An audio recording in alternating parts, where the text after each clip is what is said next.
ഒരു ഭൂപ്രദേശാധിപൻ 50,000 പറനെല്ല് പാട്ടമായളന്ന് ഭൂലോകരെല്ലാം ആശ്രയമായി കണ്ടു വിശ്വസിച്ചാരാധിച്ച സർവചരാചര രക്ഷകൻ, പടിഞ്ഞാറോട്ട് ദർശനമുള്ള പാർവതീദേവിയുടെ നിറസാന്നിധ്യമുള്ള സപ്തമണിനാഥം മുഴക്കി നട തുറക്കുന്ന, വിളിച്ചാൽ വിളിപ്പുറത്തെത്തുന്ന ഭഗവാൻ ശ്രീ പരമേശ്വരൻ വാണരുളുന്ന മഞ്ഞപ്ര കാർപ്പിള്ളിക്കാവിന്റെ പുണ്യഭൂമിയിൽ മകരസന്ധിയിൽ പെയ്തിറങ്ങുന്ന മേളത്രയത്തിന്റെ വാദ്യവിസ്മയം, സമാനതകളില്ലാത്ത വാദ്യമേളന ലയം, നെറ്റിപ്പട്ടം കെട്ടി യുവഗജരാജ വീര ധീര പ്രജാപതികൾ, 7 കരിവീരന്മാർ, നാട്ടുപൂരങ്ങളുടെ പൂരം മഞ്ഞപ്ര കാർപ്പിള്ളിക്കാവ് പൂരം നാളെയാണ്.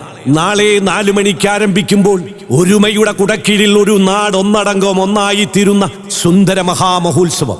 1000 മനസ്സുകളുടെ ഒരുമയാണ് മഞ്ഞപ്ര കാർപ്പിള്ളിക്കാവ് പൂരത്തിന്റെ മാറ്റം.